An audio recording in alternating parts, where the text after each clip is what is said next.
இன்றைய முதல் வாசகம் இறைவாக்கினர் மீகா நூலிலிருந்து வாசகம். அதிகாரம் 2 வசனம் 1 முதல் 5 முடிய. தங்கள் படுக்கையின் மேல் சாய்ந்து தீச்செயல் புரிய திட்டமிட்டு கொடுமை செய்ய முயல்பவர்களுக்கு ஐயோ கேடு.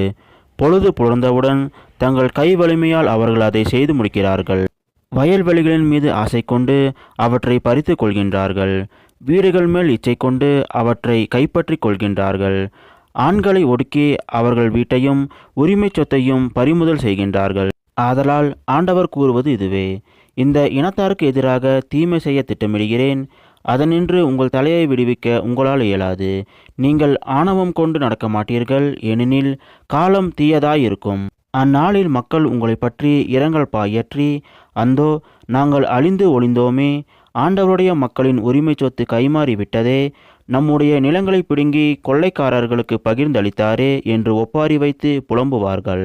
ஆதலால் நூல் பிடித்து பாகம் பிரித்து உங்களுக்கு தருபவன் எவனும் ஆண்டவரின் சபையில் இரான். இது ஆண்டவர் வழங்கும் அருள்வாக்கு. இறைவா உமக்கு நன்றி. இன்றைய நற்செய்தி புனித மத்தேயு எழுதிய நற்செய்தியிலிருந்த வாசகம். அதிகாரம் 12 வசனம் 14 முதல் 21 முடிய. அக்காலத்தில் பரிசேயரோ வெளியேறி இயேசுவை எப்படி ஒழிக்கலாம் என அவருக்கு எதிராக சூழ்ச்சி செய்தனர். இயேசு அதை அறிந்து அங்கிருந்து புறப்பட்டு சென்றார்.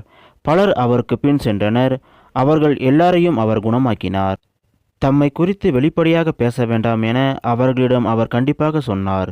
இறைவாக்கினராகிய எசாயா உரைத்த பின்வரும் வாக்குகள் இவ்வாறு நிறைவேறின: இதோ என் ஊழியர், இவர் நான் தேர்ந்து கொண்டவர், இவரே என் அன்பர், இவரால் என் நெஞ்சம் பூரிப்படைகிறது, இவருள் என் ஆவி தங்கும்படி செய்தேன். இவர் மக்களினங்களுக்கு நீதியை அறிவிப்பார். இவர் சண்டை சச்சரவு செய்ய மாட்டார், கூக்குரலிட மாட்டார், தம் குரலை தெருவில் எழுப்பவும் மாட்டார்.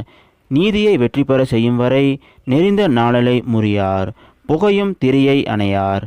எல்லா மக்களினங்களும் இவர் பெயரில் நம்பிக்கை கொள்வர். இது கிறிஸ்து வழங்கும் நற்செய்தி. கிறிஸ்துவே உமக்கு புகழ்.